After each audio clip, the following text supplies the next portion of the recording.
internet, as promised. I am actually returning to the internet, hopefully. Presuming Rumble lets me, I guess that's the primary limitation here. We'll see if that works out. We basically made it up to me going to court, which is as silly as you would expect. They ran court through Zoom, and so during this time between when I get arrested and the first court date, I go start trying to track down a lawyer, marginally, because the fine gentleman over there at CFC had put together a crowdfunder for me, right? As mentioned in the previous episode, if you haven't watched it, go back and watch it. And so I had some capability to actually go get an attorney, because otherwise there was no way I was going to be able to afford that. The things that people were charging for January 6th were ridiculous, and I'll tell you right now, even though some of these things were kind of a deal, right? It was, we're going to give you a flat number for the whole case, no matter how long it takes. Still, they were big numbers.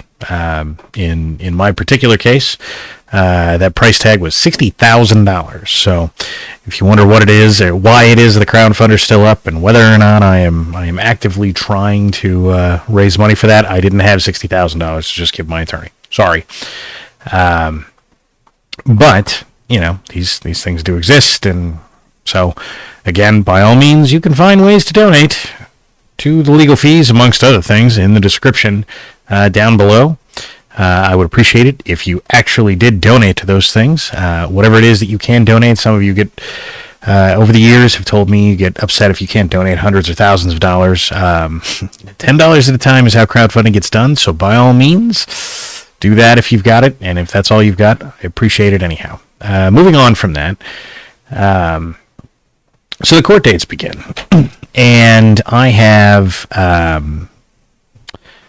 what amounts to a second bail hearing. They just run you up to D.C. to a second bail judge.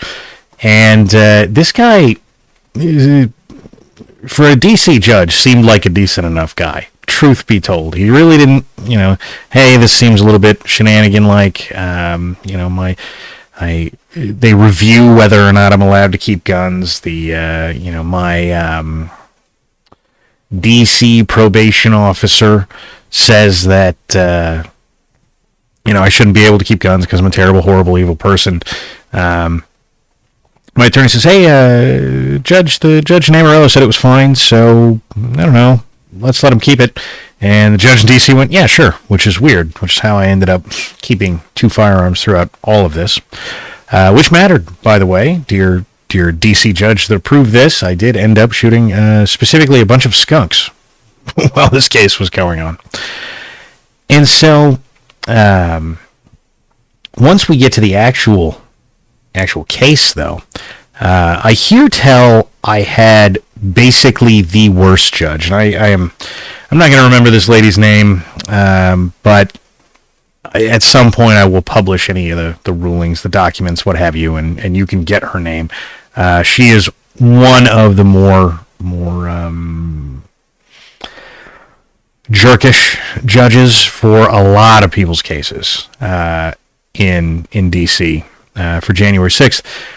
On the upside, because they arrested me so close to Trump getting elected, she really didn't have a good opportunity to. Her first, the only thing that she really did is say at opening hearing, hey, we're going to schedule the trial, because if we don't schedule these things at the very beginning, then they just never happen. And so she scheduled that for, I want to say February 22nd. Which was, hey, it was after January 20th, and that's mostly what I was looking for, so do that. But after that, I had a co-defendant. He was there with me on January 6th. He is, many of you have seen pictures of him. If you've read the charging documents, and when I publish the charging documents, his name will be in it. His name is John Clark.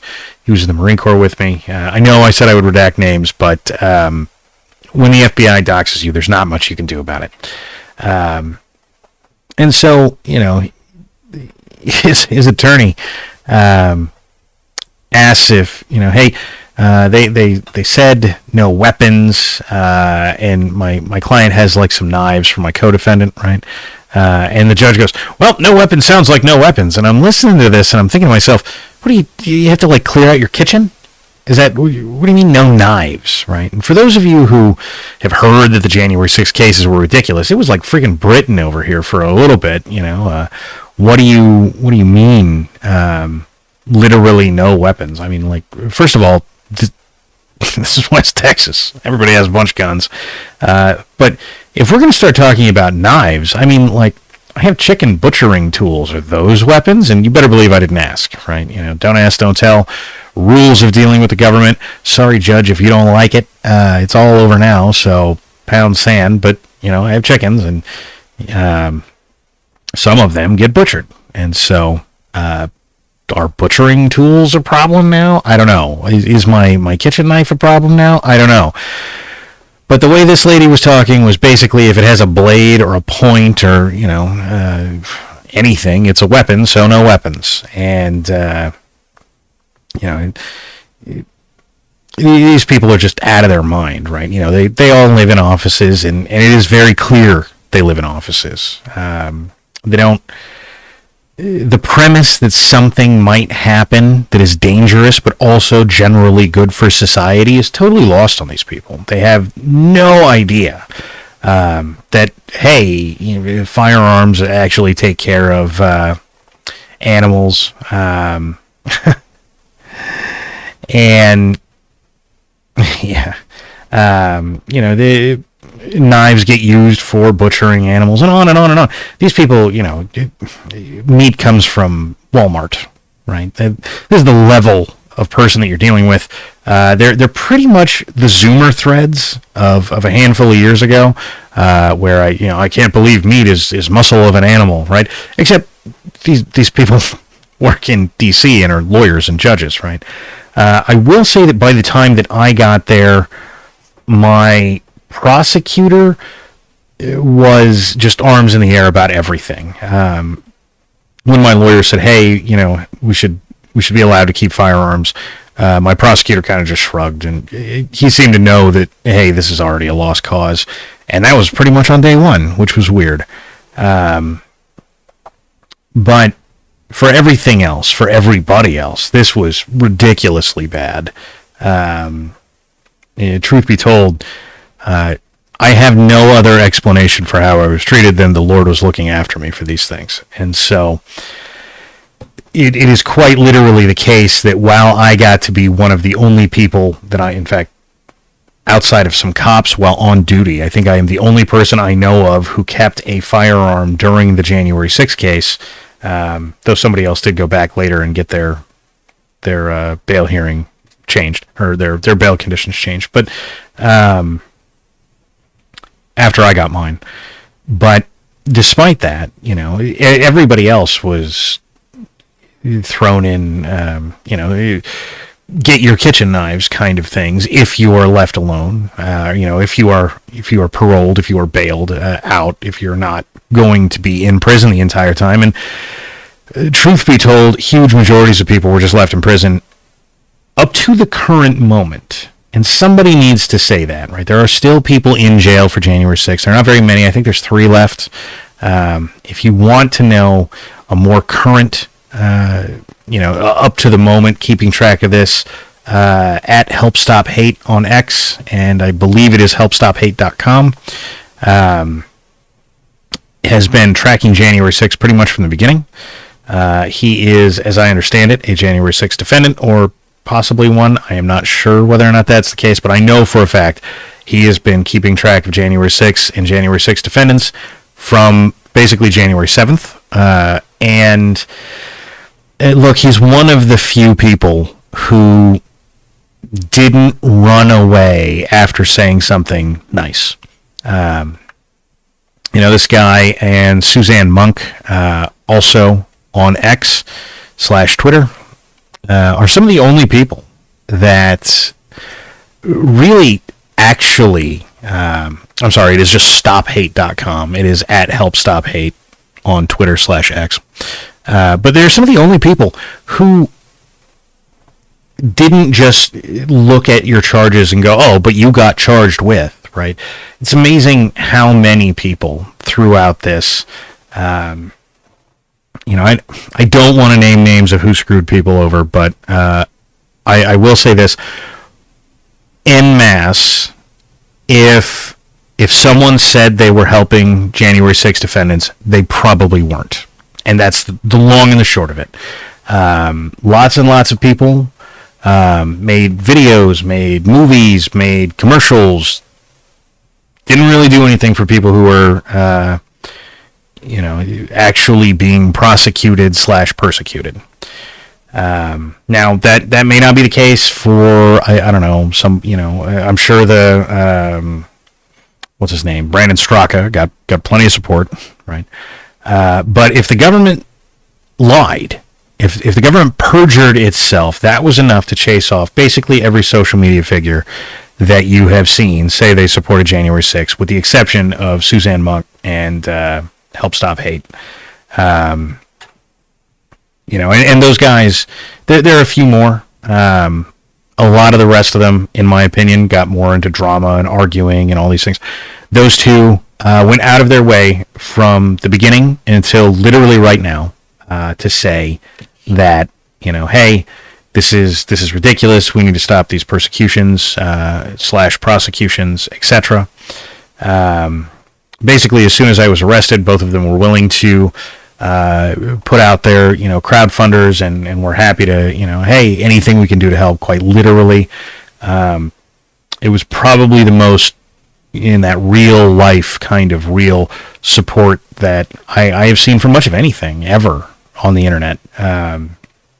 Other things do happen. You guys are a strangely supportive audience, so I probably shouldn't say that to you, but, for somebody else who is not just me and my audience and trying to do right things now and again, it was really wild. Again, I don't want to besmirch the CFC guys. They were also amazing. But it was really weird to see actual people supporting a cause that I approved of. It was amazing. Again, I don't want to harp on that people didn't actually do any supporting when they said they did, but I will tell you right now, there was a lot of grifting off January 6th. There is a better than average chance that if you donated to a group fund or something like that, it never made it to anybody that I ever met. Now, that doesn't mean that nobody got support out of those funds, but I never met anybody who received anything out of the large January 6th funds. I never met anybody that, I had lots of people like, oh man, we're going to pump you into the network and like stuff is going to happen. And nothing ever happened. Not one thing from any of those people. Again, the Suzanne Monk, the Help Stop Hate guy, they were willing to, hey, this person was arrested this day, legal fees, this, that, and the other. Don't get me wrong, they don't have hundreds of thousands of dollars to just give people, but I know Suzanne Monk was in particular keeping a database of. She is the one that, to the best of my knowledge, her database of January 6 defendants is what went to Trump for pardons and all those kinds of things. And so, while these things are going on, for the most part, I can't really say anything on social media. I gave a couple of interviews during this time about what was going on. I was like, well, this is this is what happened on the day I was arrested, because it was one of the only things I could talk about without causing a problem, right? The arrest is after the 6th, so fine, let's talk about that. And during this time, leftist media was exactly who you expect them to be.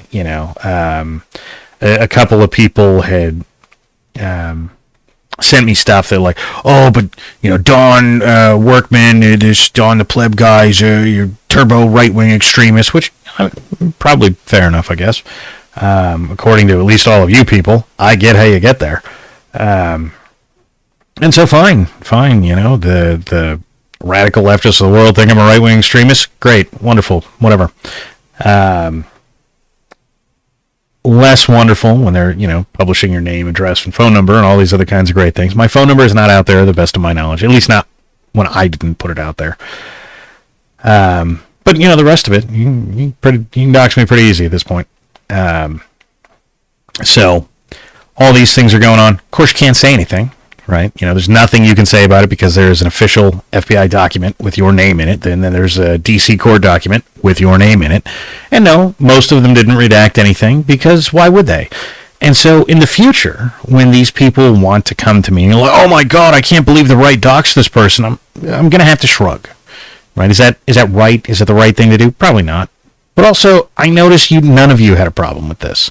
None of you had a problem with, publishing the names and addresses of basically every January 6th defendant. So, look, if those are the rules of the game, then those are the rules of the game. And, I'd like it if that wasn't the rules of the game, but here we are. So, when it comes for you, I won't be upset. I won't do it, but I won't be upset. You made the rules. So, here we are. That said, back to court things. By the time that I got to the D.C. courts, they seemed pretty willing to say we're going to wait until after the election. At least my judge in my case, which is amazing because she is otherwise one of the most notoriously terrible judges for January 6th. It was, we're turning over discovery and but is discovery even happening? And by the way, the feds, of course, don't want to turn over evidence that they perjured themselves because that's what they did. They had a video of me getting hit by a cop and they said it was me hitting a cop. During this time, Trump wins the election, and 2 days later, I've got a plea agreement that says, plead to hitting a cop, and we'll drop all the other charges, and you can spend, it's like 15 years in jail or something like that. Why? Because during this time, the nonviolent offenders thing is getting said on every interview, every news station, right? So all of your January 6th defendants right around that time start getting plea deals, right? That say, hey, take the violent offense. That way, if Trump signs a pardon that says non-violent offenders, these convictions will stand. And honestly, it was kind of funny at that point. I won't kid you. Trump won the election. I don't care what people have to say. We're waiting for the pardons before I do anything. Pound sand, you losers. And so, you'd think that would be the end of it. But no, there was a brief push in a lot of people's cases, not mine, but a lot of people's cases for conviction during this time. They didn't have anything exciting to say to me. Again, discovery's not done. For those of you who don't know, sorry, I should explain these things. Discovery is quite literally you have to share evidence back and forth. And despite that all of this seemed to come down to like 10 minutes of video, for some reason, the Department of Justice wanted to hang on to that for like 6 months. But then suddenly came up with the excuse that but he's a YouTube content creator. We can say that it's going to take years to go over all this evidence. And it would have, right? There's a lot of YouTube content out there. By all means, go ahead. However, after all the jerking around, this, that, and the other, by the time that we finally get to Trump writing the pardon, which, by the way, January 20th was a very long day in my life. And probably every other January 6er's life, too. Because, Trump's out there, he's signing executive orders at the cyclic rate. You going to get to this thing? Whenever you're ready, homie. And he just doesn't until 7 p.m., at which point all of my social media, my phone, everything in the world blows up. Donnie released it. Are you on this thing? And technically speaking, no. I am not specifically listed, and thank God for that, because the people who are specifically listed just had their sentences commuted. And now we're going to explain some boring court stuff because somebody, I know how the internet is, somebody is going to say, Don, you weren't pardoned, which is why pardon is in quotes in the name of this episode, because dear legal autist, you are correct. I was not pardoned. To be pardoned, you must be convicted or plead guilty, right? Which will result in a conviction. The very end of that executive order is if you have an ongoing case, your case must be dismissed with prejudice. Now, a couple of judges decided they basically just weren't going to do this. There are a couple of guys who just kept the cases open, like, oh, we just haven't got the pardon, even though the same judge has got the same pardon that is for 50 different people, and he's releasing other people. For some handful, they decided to keep them. Amongst the people who were on that list was Benjamin Martin, which I thought was hilarious, if terrible, insofar as Mel Gibson's character's name is Benjamin Martin in The Patriot, and so if a guy stabs a judge with a flag in about a month, or a hatchet, you brought it on yourself, Judge. I'm not suggesting or condoning that, but it would be kind of funny. I'm not going to kid you. So I, on the other hand, end up with, something like 36 hours later. My lawyer sends me hey, here's the motion to dismiss. There's some kind of obnoxious background stuff that goes on here. Like I had a probation officer. And my probation officer says to me, like, hey, I don't have the paperwork, but kind of keep going as you were before this happened. Pretty close to when the pardons go out. I said, hey, you want me to send it to you? Because my probation officer was actually the local one. The D.C. one sucked. But there's one here in West Texas who was a decent enough guy. I won't name that guy because he very much didn't seem to want to be here. Every time I talk to this guy was, you don't cause problems, I like you kind of discussions. Dear people who are going to review this, he never actually said he likes me, but he did say I don't cause problems and he appreciates it. So, eventually that paperwork all comes through and he sends me a thing that says, hey, go do whatever you want. I don't care. And right around that same time, I get a letter from my lawyer that says, hey, if the FBI owes you any property, send an email to this place.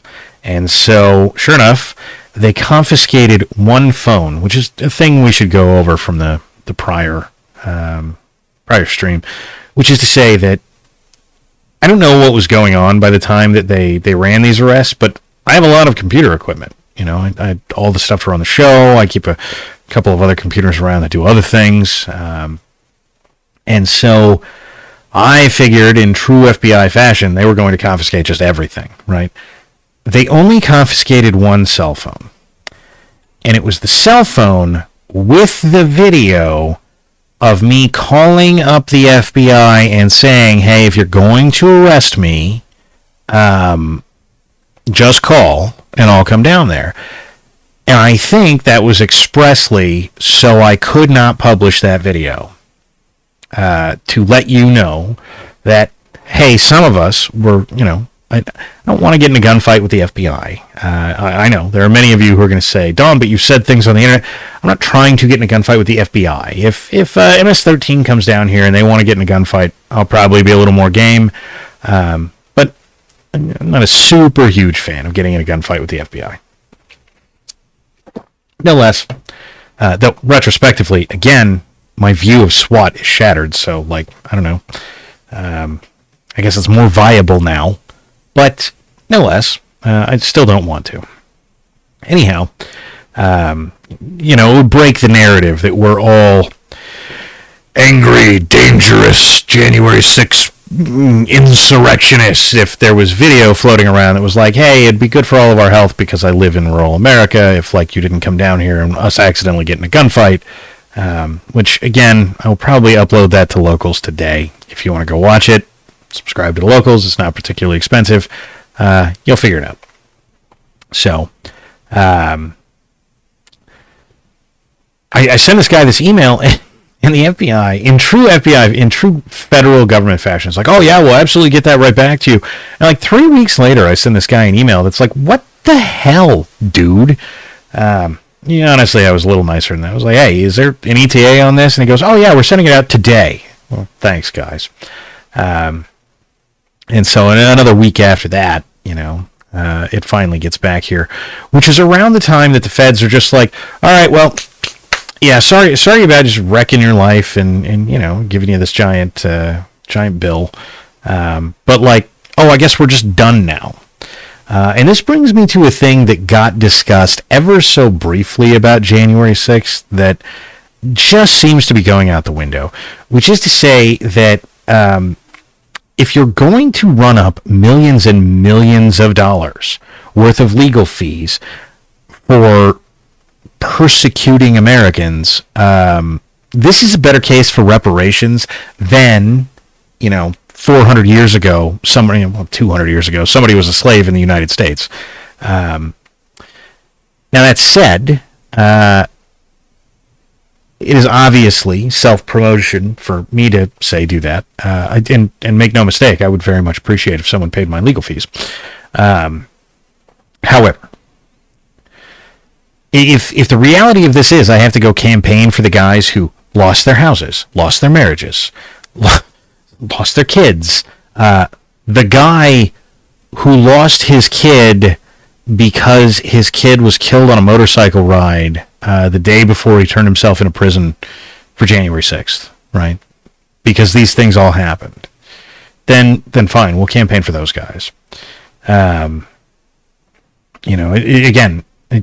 Please donate if you can. This is not, this is not over for any of us. But at the same time, there are some people who, the guy who buried his kid over this, that's, thank God I didn't do that. There's some rough stories out there. That's all I'm saying.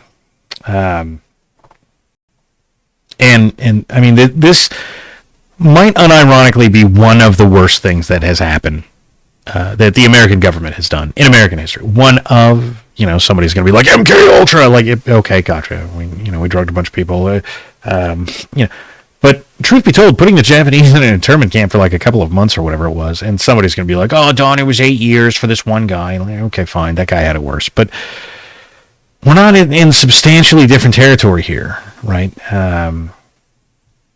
This is incredibly bad. And I will tell you right now, again, I can't say this enough. People like to say nice things about January 6ers. There are some people who did, and I am more than happy to name them. But for all intents and purposes, most people were like, oh, this is bad, and that's it. I've done my job. And it is people who could have done a lot more if they wanted to. And that's sad, right? It is sad that it is the case that we still, even at people who actually have sway and power and pull and what have you, they're, for all intents and purposes, most of them stopped at, but I put out a tweet saying this was bad, right? So once again, no one is coming to save you. None of these people. A harsh slap in the face of words that I've been saying for years. No one is coming to save you. Thank you all, by the way. Those of you who have donated already, I do appreciate it. Those of you who have, liked these videos, shared them, and all these other kinds of great things, I really do appreciate it. I don't mean to sound like an ungrateful swine or any of those things while we're talking about this, but at the same time, you need to keep these things in mind for when the next thing happens, right? There are some people who are going to be out there who are going to do big things, as it were. There are people who made movies about January 6th who did literally nothing for January 6ers that they didn't get paid for, right? And that's fine. I'm not saying you have to do that, but don't be out there telling me it's charity. And again, I don't want to name these people. I don't, like, none of that matters, but remember this the next time that somebody is telling you that they're there for this cause, because they're probably not, okay? And that's just true. And it sad as it is, donate to the people who are having the trouble. Donate to the people, like the hurricane in eastern North Carolina. I cannot explain, like, there are like 3 groups of people who went out there to do things that really went out there to do things. And if you donated almost anything else, there's a very good chance that somebody just took your money and walked. And look, I don't want to dissuade the most generous country that has ever existed from doing charity. I want you to do charity, but do the charity that gets it to the people who need it. This is like all the other charities, right? 90% goes to the CEO or the staff or whatever it is, and 10% goes to whatever the cause is. Don't donate to those people. I understand this makes doing charity harder. I understand it means that you can't just write a check to vetbros.gov or whatever, but it is the case that if you actually want to help these people, and I know you do, or you wouldn't be doing the charity, that you do need to look into who you're donating to. You do need to look into what it is they're actually doing. And maybe that is part of what we'll start doing here. Because I know that you guys are all a bunch of very charitable people. You have been for a lot of years. And I don't want to see you get scammed, somebody else get grifted, and the people who need the money not get it. That is, and being one of the people that supposedly all these movies were helping, that all these celebrities were helping or whatever. My co-defendant met someone whose name all of you know, guaranteed. A couple of people whose name all of you know. And one of them, they talked on the phone once and said, "Oh, we're going to set you up with all this stuff, and we're going to help you out," and then just refused to take his calls after that. Right? Never called him back. Wouldn't take his calls anymore. One of them, a member of government who I am debating whether or not I'm willing to talk about publicly, because you're supposed to be a public servant, you jerk off. Called him up and said, "Hey, this is the worst thing in the world, and I can't believe we're doing this, and blah, blah, blah, and, I'm here to help." And co-defendant texted him back a little while later and was like, "Hey, man, so what's going on with this?" And the answer he got back was, "I don't know whose phone number this is." Right? And so the people who are out there, government, celebrity, what have you, telling you that they're really out there to try and help those who, were involved in January 6th, that is not my experience. And for those of them out there who are decrying that, veterans are getting abused over this, hey, look, both myself and my co-defendant are Marine Corps combat veterans. They don't actually care about this. Not one bit. All right? That is just the case. So, the next time that you hear somebody out there advertising how much they care about this, ask for evidence, because I didn't see any on this side. From the huge majority. Again, the Help Stop Hate at Help Stop Hate on Twitter, and I think it's just Help Stop Hate or StopHate.com. I'm sorry. Great guy, still out there doing the Lord's work in relation to January 6th. He's tireless, and I don't know if he's tireless. I'm sure he's gotten tired a couple of times, but he's still pushing hard to this day. And Suzanne Monk, who I think is just like at Suzanne Monk, but I'm really not sure. I will post something on X/Twitter about it whenever it is that I can find her, and probably the stream is over. So thank you all for watching. I don't know that I have much else to say about this. I realize that this has been, I mean, it's been like a 90-minute summary, or maybe an hour summary, or whatever it is, of everything that happened in relation to January 6th. This is certainly not every detail that has ever existed. I'm not, I'm not, I'm sure there's another 100 hours that I could talk about here. There's a lot of stuff that kind of got skipped over. Like, hey, getting raided by the feds is a lot of stress on your family, and so we didn't talk a lot about that, but it is the case. It was a real tight time around here, even though I walked out of jail on the same day. Everybody had a real hard time with it, but in the world of just going over the highlights, that this is pretty much it. There are probably going to be, in fact, I know there are going to be some other streams about what's happened here. I'm sure I'll answer a bunch of questions now, and I can say whatever I want. To get back to a thing that I completely forgot, my case was dismissed with prejudice, which means it cannot be brought again, which is why we're all free to talk about this however we want at this point. For everybody who was convicted, they were pardoned. And then for a dozen people, they had their sentences commuted, which means they are still convicted. They are still convicted felons. They just no longer have to spend time in jail.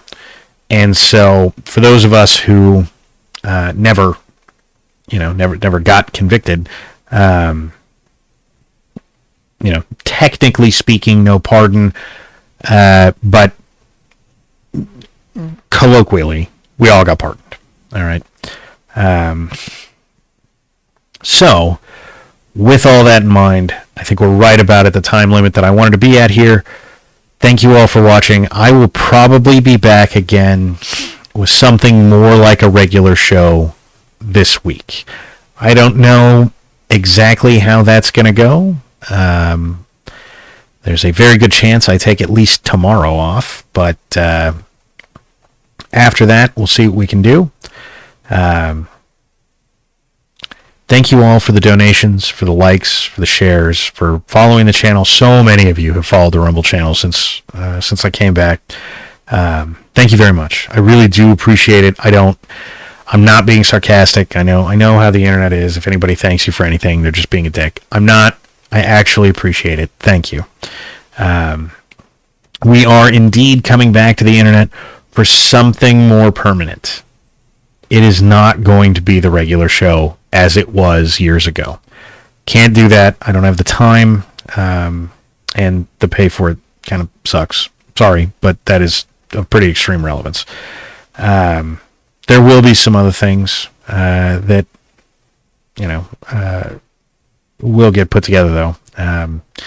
There's a lot of requests for doing homesteading stuff. There's a lot of requests for doing cooking stuff. It is Lent, and I am fasting, so I'll get to cooking when we're done with that. But I will see you all hopefully later this week. And thank you all for watching. Thank you all for sharing. Thank you all for donating. It's been actually a pretty heartwarming run back to the internet, which is wild because it was not so when I left. So thank you all for that. I appreciate it. I'll see you soon.